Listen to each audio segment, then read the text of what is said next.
Llyfarydd UKIP, Gareth Bennett. UKIP spokesperson Gareth Bennett. Good afternoon, Minister. I wanted to ask a couple of questions, if I may, relating to your recent statement on reforming local government electoral arrangements in Wales. Now, one of your proposed reforms is to extend the vote to 16 and 17-year-olds. And one of the arguments which has been used recently in support of that move is the principle of no taxation without representation. But I note that 16 and 17-year-olds aren't actually supposed to pay council tax, and figures from HMRC for 2014-15 suggest that only around 15% of 16 and 17-year-olds pay any income tax. So I think it's a laudable aim to extend the vote, but I wonder, is there an argument that perhaps we could extend the vote to some 16 and 17-year-olds, but perhaps it might be extended to those who are actually paying tax? I'm not entirely sure of the point that the member seeks to make, but I will say to him that the decision to extend the vote to 16 and 17-year-olds in local elections, and I hope the National Assembly will follow in due course, is that we're talking about extending and deepening the franchise to enable people throughout our communities to play an active role in taking decisions upon the future of those communities. And it is the view of this government, and I think people on most sides of this chamber, that 16 and 17-year-olds certainly should have a capacity to be engaged in political debate and discussion, and should have the ability to vote and take part in decisions which will affect them and their friends, neighbours and families' lives. I think we are in a process of renewal and change at the moment. I'm looking at extending the franchise in order to enable us to hold local elections on the new franchise, which will also seek, of course, to ensure that all foreign nationals who are resident and living in our communities will also have the vote. Yes. Yes, I'm aware of those proposals as well. If I can restrict these questions to the 16 and 17-year-old issue for the time being. Now, another perhaps related point is that we have in this Assembly recently passed legislation which in effect banned 16 and 17-year-olds from being able to use sunbeds or to get a tongue piercing. Now, we in UKIP supported those pieces of government legislation.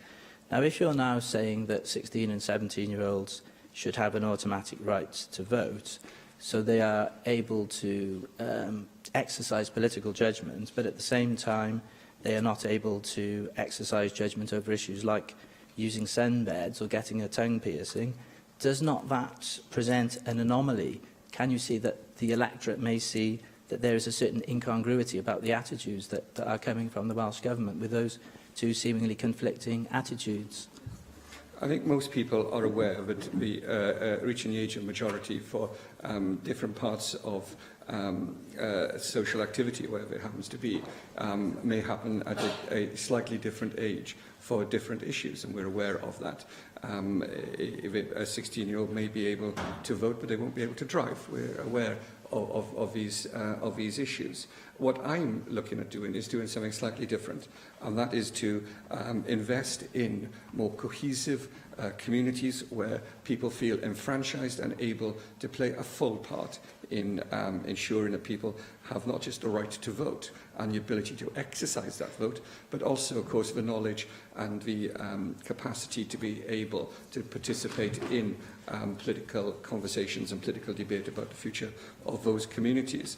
I hope that we'll be able to go further and ensure that we then extend the ability to vote in all sorts of different ways, from electronic voting through to voting on different days, and ensuring that people, wherever they happen to be in our communities in Wales, are able to play a full part in determining the future of those communities.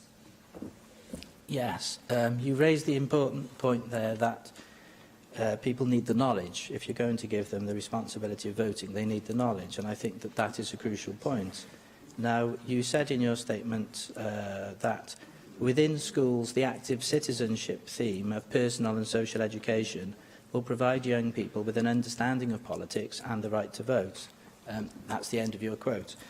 Now, it has been raised recently by young campaigners who actually support what you're doing and who actually want the vote to be extended to 16 and 17-year-olds, that they feel, many of them feel, that what they have in schools at the moment, in the active citizenship theme, which you alluded to, isn't actually sufficient to give them that political knowledge.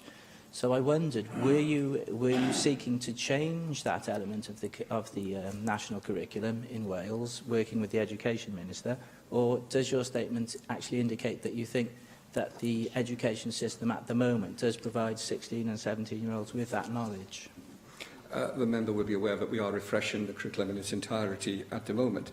But can I say this? I do remember the member giving a media interview during the election campaign where he said that he never canvassed, never knocked on people's doors because he saw it as a terrible intrusion upon their lives.